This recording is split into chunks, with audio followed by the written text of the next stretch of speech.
Yo, what's up? It's your boy Freshspin. Keep it locked, keep it loaded. You're tuned into Fresh Squeeze, baby. Keep it on me. I can't let her crib unless that chopper on me. She say on her shit, she gon' put it on me. You can keep this out, I'ma smoke this OG. Remember way back then? Fresh Squeeze family, back at you with another interview. First, before we get started, I gotta give a shout out to Trendsetters for letting us film here. Big shout out to them for that. And I got the homie DJ Freshspin in the building, man. How you feeling? Feeling good, man. Good to be a part of this, man. Definitely. I like the name because we sound alike, like I said through text. Definitely. Squeeze and Freshspin. Yes, sir. Collabing, baby. Destin.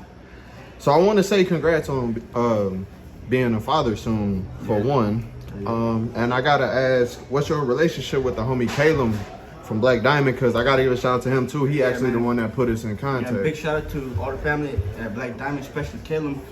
Being him and homies, man, we met through the scene basically. Yeah. You know, I used to go out to their spots. Used to run into him all the time. Always been a humble cat, man. That's why big shout out to him. Me and him, like, I love having friends with that entrepreneur mindset, bro. So like when I met him, it was love straight off the bat. Like you can always just tell when someone's cool, you know? Yeah, definitely shout out to him, man. If y'all haven't checked out my last interview, it actually was with him. And after that, he put bro in contact with me. We linked up, and now we bringing y'all this one. So jumping straight into your career, I saw a post as far back as 2013 when you was talking about DJing. So when did it actually start for you? Man, you know what? When I was 12 years old, man, so like I'm 24 now. That's my real age. I'm letting everybody know my real age. So half my life, man, I was 12 years old. And you know what? What kind of inspired it was Jersey Shore. I ain't gonna lie to you. Pauly D kind of like, he inspired me to be a DJ, but he didn't inspire that music aspect of my life. I've always been into music since I was a little kid, man. I used to play drums because my uncle was in a band. So literally what got me into DJing was, you know, my dad was like, yo, we're moving houses. You can't take none of this shit with you. Oh, I can say bad words. Yeah. My dad, you can't take none of this shit with you. So I sold the drum set. I got a pair of turntables. The rest is history, man. So how does that actually work, bro? Because I'm not really familiar with the whole DJing scene. Like, how are you able to DJ, and you just turned 24 now, so you've been DJing for a minute already. Like, how does that work? As far as doing venues, I should say. There's a lot of, if you know, you know right there. You know what I mean? You know what? I'm just gonna air it all out. Yeah, I had a fake ID back then. Oh, okay. Stuff like that. But it was more of like, you know, people just believed in me and they gave me a chance. They like risked it all for me. Like, we're gonna sneak him in through the club to have him play 30 minutes. And I gotta give a shout out to the people who did that for me, and that's Hit 'em Up Entertainment. I used to be in a DJ crew back in the day. They recruited me because of basically the same thing. They all seen me through the internet and stuff, and you know, they kind of gave me that stepping stone of, you know what, we're gonna take this kid under our wing, show him stuff. Cause man, like before I joined that crew, I thought DJing was just playing music and jumping up and down. Exactly. Man, no, that's not the case, bro. You gotta know your crowd.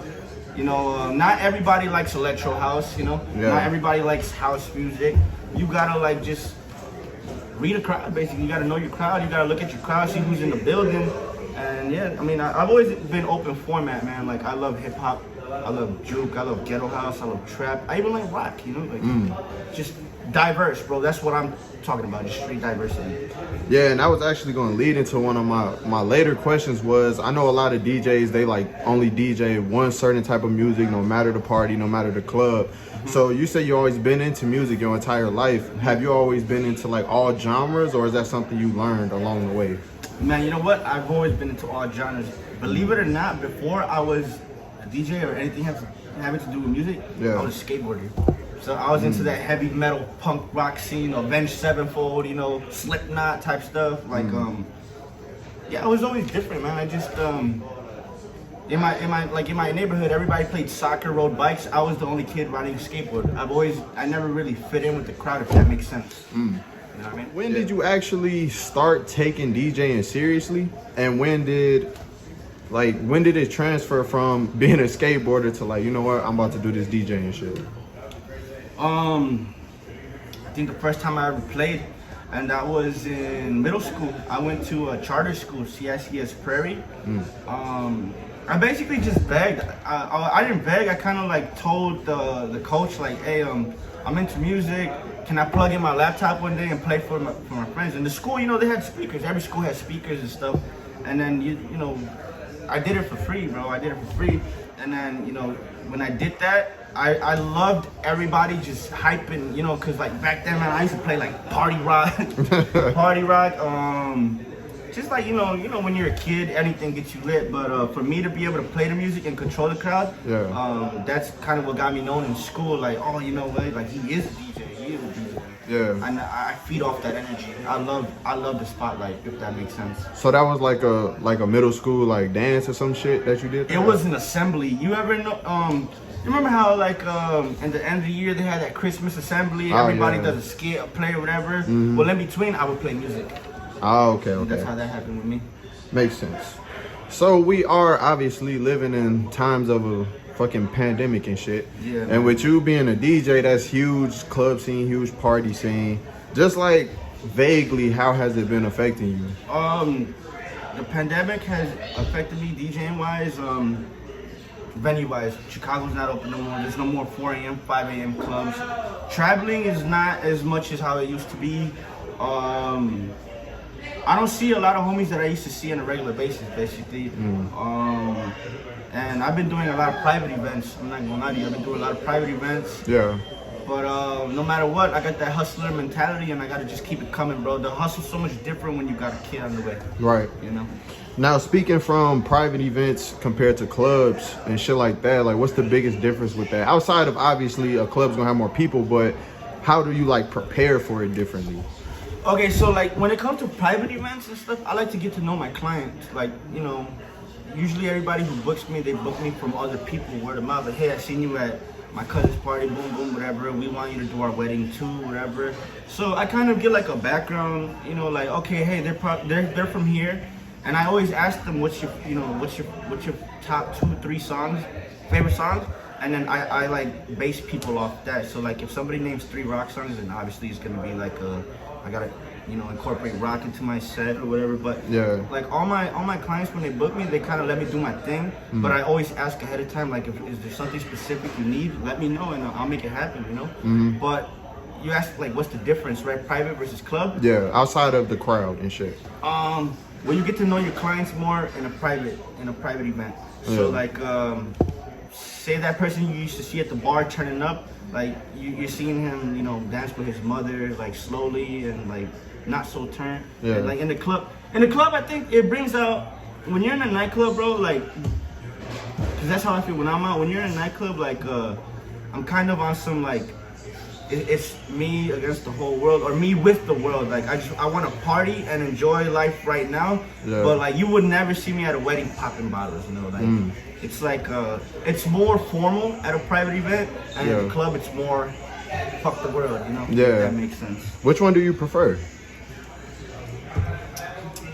Bars. I prefer the bars, bro, because it's a little bit of mix of everything. Yeah. From those 2 choices, I prefer club. Just because in the club, you basically get paid as a DJ in the club to do you. Like, hey bro, rock the crowd for an hour. Rock the crowd for an hour and a half. Like, the promoters that book me, they don't tell me what to play.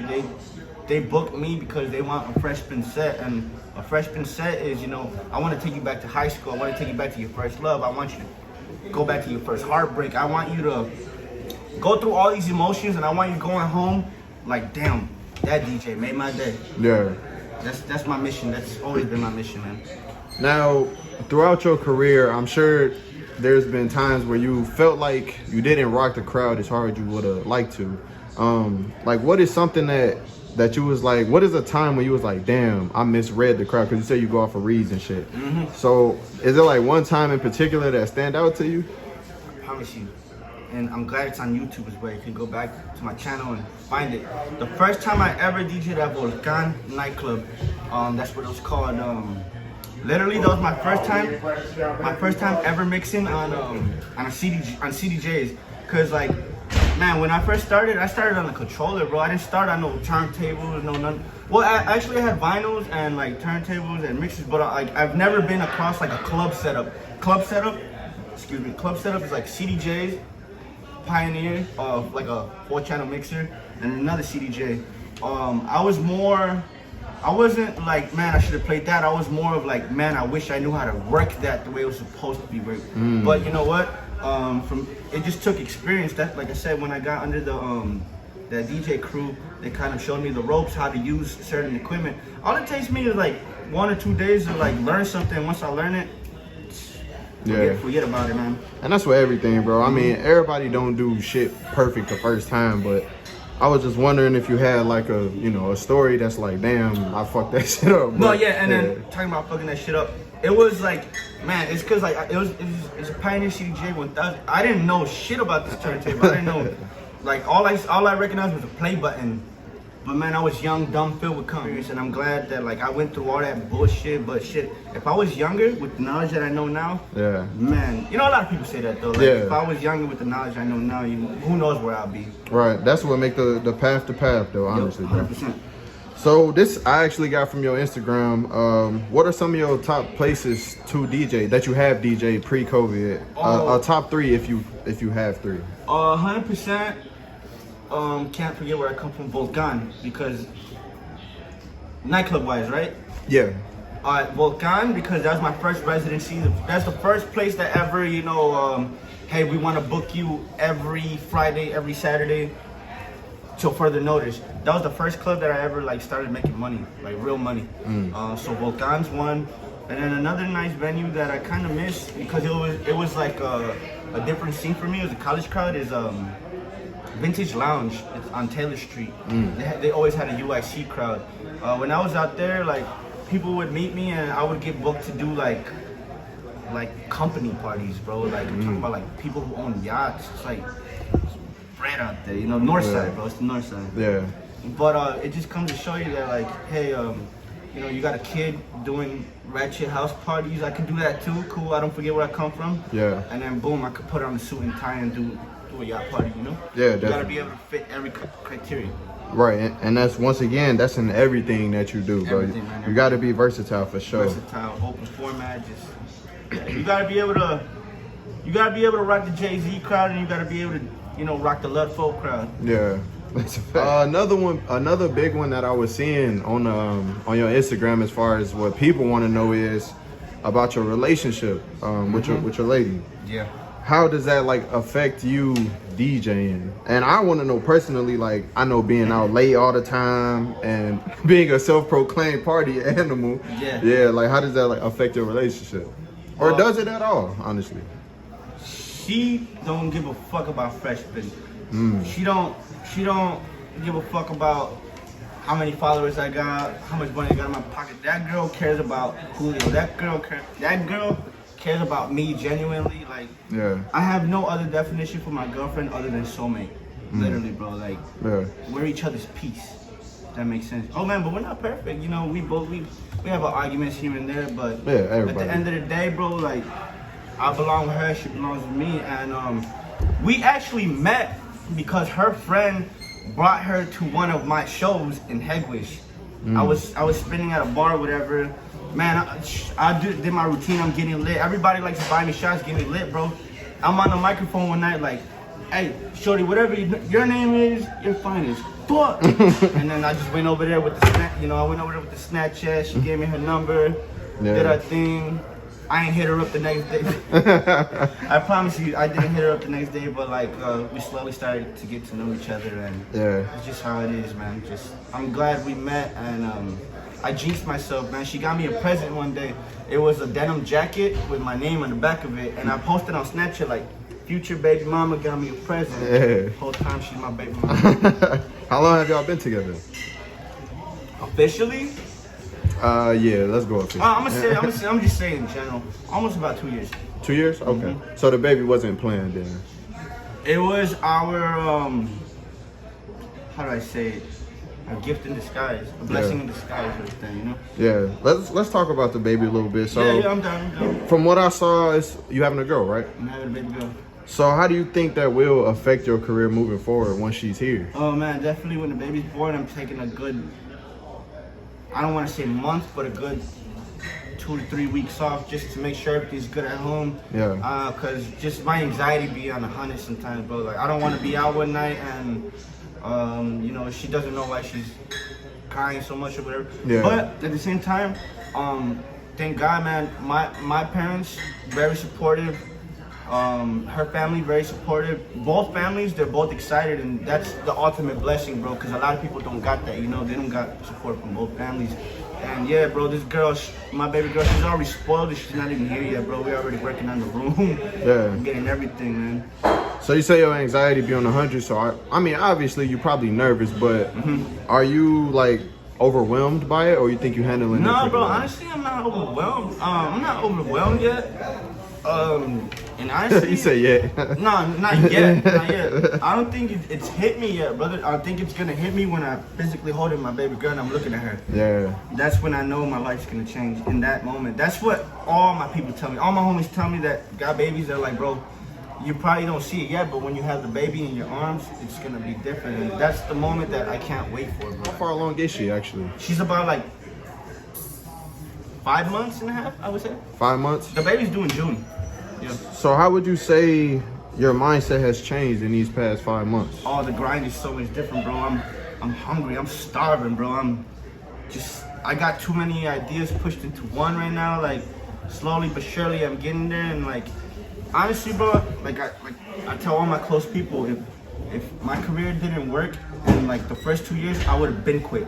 I would have been doing a normal 9 to 5. Yeah. And like, I remember watching Caleb's interview. I don't like working for no one. Yeah. I don't like making other people money, bro, because like, same way I'm making money, like I could have just made that for myself plus more. Yeah. I like being my own boss. I had an interview in the past with my homie Mike G, shout out Mike G. And he kind of do like the social media thing. He worked for himself, basically. Nice. Well, I remember he said that working for yourself sometimes means you working for somebody else more. Do you feel the same way with that? As far as, you know, you work for yourself, you schedule your own plans, but you got to damn near go harder than somebody that's doing a 9 to 5. Yeah, no, definitely. I'm a DJ 5 nights out of the week, 6 nights if I want to. Sometimes I take Sundays off. At one point it does feel like you're working for someone else, but at the same time, if it wasn't what I didn't love, I would have quit. I'd rather work for someone with that same entrepreneurship, like, you know, like my homie who owns this establishment, bro. Like, when I met him, I'm like, oh, this man about his business, I'm about my business. I tell him how I like things, he tells me how he likes things. We try to both work together to make things. Like, you see, when I asked him for the bar, like, can I use it for the interview? No questions asked, no problem. Facts. Like, those are the type of relationships that I want to keep close to me, and I want to keep, you know, like, just keep my circle's small, bro. Like, if you got big nipples or small nipples? What, bro? No, I'm just saying, cause like if you got little, like small little circle nipples like that, that's how small my circle is. If you got like some big pepperoni nipples, my circle's not that big, bro. Hey, but when I first started though, man, I was that kid that would pull up with like 15, 16 people, to the club or whatever. But now it's like it's just me and probably my right hand, or me and like my driver and my right hand, like me and two. I like to be in and out. I don't know. I think I'm growing up, bro. Honestly, I'm growing up. And a lot of that has to do with me being exposed to the lifestyle at a young age. I was doing 21 and up clubs when I was 16. You know, and not just anybody can say that. You know? No, that's damn near crazy, bro. It is, bro. If you could narrow it down, I know this is kind of a tough question because it's probably a lot. It's probably so many that you've encountered. But what are like the top 3 things that you know now that you wish you would have known back then when you started DJing? Pricing, for one. As far as charging, you mean? Yeah, charging, pricing. That's a very good question. I wish I knew the drinks that I know now. Just a relationship with a promoter. Don't let my kindness mistake you for weakness. You know, like I've had fallouts with promoters where like, hey, like, you know, like we'd be friends, we'd be going out to lunch together, like homies and whatever, and then when it came down to business, just, you know, like people like to flake and stuff, but that's a whole nother segment, bro. This interview is straight positivity. Bro. But like, I'm glad I went through those experiences as a young kid, because at the age I am now, man, I'm like a werewolf in this industry, bro. I'm ready to make my mark and make it loud, be in, be out, and keep you talking till you book me again. Do you plan on staying here in like this area? In this area? Yeah. Well, let's say you are originated out of Chicago. Mm-hmm. You do DJ all over the area. Yeah. But do you plan on moving maybe west, south, Miami? Man, well, my ultimate dream, bro, would be to one day spin internationally, like full time. But the ultimate goal would be to one day live in Florida where my girl is. You know, because my baby mama, her favorite thing is Disneyland and what's Disney capital, bro, Florida, you know? Yeah. So one day, that's the biggest goal one day, is to live in Florida. That's what I want to do one day. I want to live in Florida. I miss it. I just got back like a week ago. Yeah, I saw that. Man, I miss it, bro. The atmosphere, the weather, the food. Bro, I ordered a taco cone. You ever heard of a taco cone? Yep, I saw that. Oh my God, banging, Universal Studios. So if you are able to move, I'm gonna speak into this. Is when you do move to Florida, are you still gonna spin in wherever you at? Yeah, 100%. That's a forever. That's the thing I saw on IG. People was asking you, are you gonna spin forever? You know what? I'm never gonna quit DJing. At one point in my life, I do. Just talk about a little bit about the future real quick. I do want to have a label soon where I send DJs, you know? Like, sort of like Interscope, sort of like, you know, like these big labels, but for DJs, bro, because back then when I was barely getting known, all I wanted was somebody to believe in me. Yeah. And that's what I want to do. I want to give, that person that someone looks at, like, nah, he's whack. Like, he ain't gonna be shit one day. Yeah. I wanna hear them out and let me hear that he's trash. I don't wanna hear it from your mouth. I wanna, physically hear it and see it, and I wanna help people, bro. I've always been like that type to help. Yeah. Even if it is just a little shout out on Instagram, Snapchat, like whatever I could do to help. That's my biggest thing, bro. Just cause when I started, I didn't have it. Right. And I don't know what it is about this DJ industry, bro. I mean, thank God the DJ homies that I got, they're humble. We're all humble, we're cool as fuck. But we talk our shit when we need to, and we back it up when we need to. Yeah.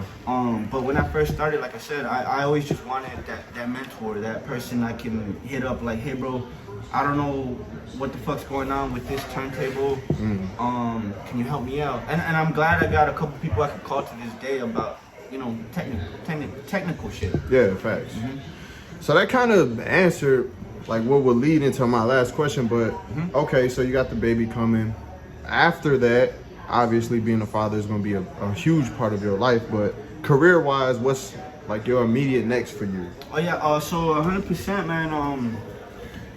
Right now I'm enjoying the scene. I'm enjoying what I do, because everything's going good. I can't complain. So if something's going good, why mess with it? That's what it's in my persona and my mindset. Right. But sooner or later though, I'm gonna take a good 5-6 months off. But I'm preparing for that. I'm putting a little to the side, whatever. And I want to go back to school, man. My father and my grandpa, they own a trucking company. And I want to be that. I want to be the one family member that keeps it going, bro. I want to skyrocket. Bro, what my dad and my grandpa do now, it's cool, nice, whatever. Yeah. But with my marketing skills and branding, who knows what it could be. Yeah, definitely. Gotta have multiple sources of income. You gotta have a plan A, B, and C. Yeah, definitely. I feel that. So where can the people find you at, bro? Man, honestly, brother, you can Instagram at DJ Freshspin, but I'm a daily poster on Snapchat. Like if you want to get to know like the real me, like hey, what I'm eating every day, just follow me on Snapchat. That's Freshspin, FreshSpin, Freshspin, just like that. Follow me. I respond here and there, but it's rare for me to respond. But I'm always sharing my stuff. It's just cause I just have a small circle. It's just me, bro. It takes a lot for me to trust someone, and that's the reason probably why a lot of people like they don't really like, bro. between me and you and everybody watching, when people meet me, they're like, bro, you're genuine, you're humble, you're fucking, you know, I'm nice. Yeah, but when they see me in the club or something or whatever, they think I'm an asshole because, bro, you gotta remember, when I'm in the club or I'm in a bar, I'm getting paid to do a job. I can't be there talking to you about your mixtape. I can't be there talking to you about life when I gotta rock the crowd, you know? Yeah. Like, it's a me thing, you know? It's like, hey, when I'm doing my job, I'm doing my job. But hey, if you want to stay afterwards, by all means, stay afterwards. I'll chop it up with you. But when I'm doing my job, I gotta do my job. I'm sorry if I'm an asshole and I tell you to get out the booth, but get the fuck out the booth. I'm doing my job. That's business though. That's a business before mindset, pleasure, always. Yeah, and like you said, you gotta have certain people around you that understand that. Like, yo, I'm zoned in right now. I can't really chop it up. Like, it ain't no hard feelings about that shit. But no, never, man. And I feel like my circle of friends who I have now, they all understand that. They all know what I'm about. They all know what it is, and shit. Hopefully one day we all sipping mimosas on a mansion somewhere, bro. Hopefully facts. I bring you out one day too, bro. Yeah, definitely. And God bless you for interviewing me and giving me this chance to get my story up to your platform, bro. And same way you're growing, I'm growing, and I'm never gonna forget where I come from, bro. Who knows? Maybe one day we're gonna be in a city somewhere, on a building, eating lobster. I mean, shit, that's the goal, bro. And like you said, I always try to fuck with genuine people, and it's definitely been straight love since I was talking to you. No, bro, 100%. Your channel is dope too, bro. I've been checking out. You got a lot of genuine people on your shit. I recommend everybody who doesn't know who my dude is, you follow him, listen to his shit, watch his shit, and just subscribe. Appreciate that, bro. Appreciate you for having me. Sure, brother. I mean, appreciate me, you letting me interview you. You interviewing me, and yeah. Did you just call me a bitch? I'll check this right now. What? That's the energy. That's that DJ energy. And you were sipping one when we walked in. Real quick though, I do want to give you a little chance to give a shout out. Where do people find you out throughout the week DJing at? 100%. Right now, on 5 nights out of the week, I work here at Trendsetters, 4450 Cleveland Avenue, Gary, Indiana. Trendsetters, Tuesdays, Thursdays, Fridays, Saturdays, sometimes Sundays. Recently Sunday I just took it off because I missed my family, bro. I had to go see my mom. Yeah. I missed her cooking. But yeah, 5 nights of the week you guys can catch me here. And then when I'm not here, I'm most likely doing a private event or I'm in Chicago. I kind of put it in my head. I know it's 2020, right? 2021. Oh shit, I'm in the wrong. Oh my god. I kind of put it in my head that 2022 will be like the year where you know, shit gets more serious, like traveling wise and city wise. It's just the pandemic just fucked a lot of stuff up. Yeah. Concert wise, because I promise you, we're supposed to do a lot of concerts this year, man. And it just fucked a lot of shit. But you know what? God has a plan, and if God didn't have a plan, bro, nobody would be where they're at. That's a fact, bro. And just go with the flow. That's what I tell people. Go with the flow and have a plan A, B, or C. Yes, sir. And make sure y'all go follow my boy Freshspin. Make sure y'all check him out at Trendsetters. FreshSqueezed family. We'll holler at you next time. You will find another me if you lucky. Yeah. I gave you all of me. Got on my ass and got me a bag and look at you calling me. You said I ain't shit and I thought I was toxic. How you fall for me?